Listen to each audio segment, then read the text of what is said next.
There are some nights that never leave you, nights that etch themselves deep into your memory, refusing to fade.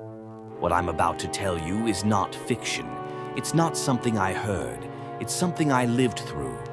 This is the story of the haunted guest house that changed my life forever. A few years ago, I decided to take a solo trip to Himachal Pradesh to escape my chaotic city life. It was supposed to be a peaceful retreat, mountains, books, and silence. But destiny had other plans. I booked a guest house that looked beautiful online, isolated, surrounded by pine trees, and run by an old couple. It was cheaper than the rest, and it had that vintage charm. I should have known. Nothing that perfect comes without a cost. I reached just before sunset. The place was beautiful, yes, but there was something off. The caretaker, an old man with sunken eyes, greeted me with a forced smile. He handed me the key and said something odd. "Sir, avoid going upstairs after midnight. The rooms up there aren't for guests anymore." I thought it was just village superstition. I laughed it off. Big mistake. That night, everything was quiet. Too quiet. I lay on my bed reading when I suddenly heard something. Footsteps. Slow, deliberate, creaking footsteps above my room. I froze. There was no one else booked. I had the place to myself. I tiptoed out and looked up at the ceiling. Then I saw it, shadows moving, as if someone was pacing upstairs. I wanted to believe it was the wind, until the lights flickered and my door slowly creaked open by itself.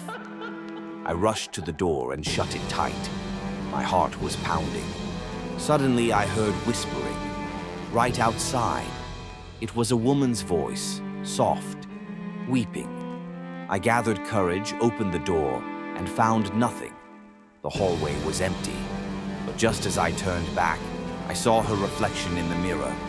A woman in a white sari standing behind me, her face burned beyond recognition. I didn't wait.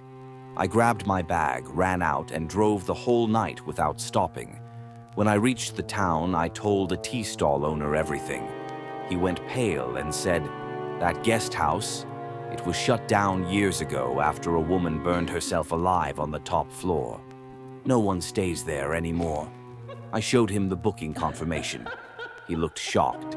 The guest house's name had changed, but the location was the same. I later found out that several people had reported strange sightings there. Some even went missing. To this day, I don't know who or what booked that room for me. But one thing is certain. I will never forget the woman in the mirror. If this story sent chills down your spine, imagine what's coming next. Real stories, real places, real fear. Hit that like button if you enjoy real-life horror. Subscribe to my channel for more terrifying tales, and turn on the bell icon, because the next story might be closer to your home than you think.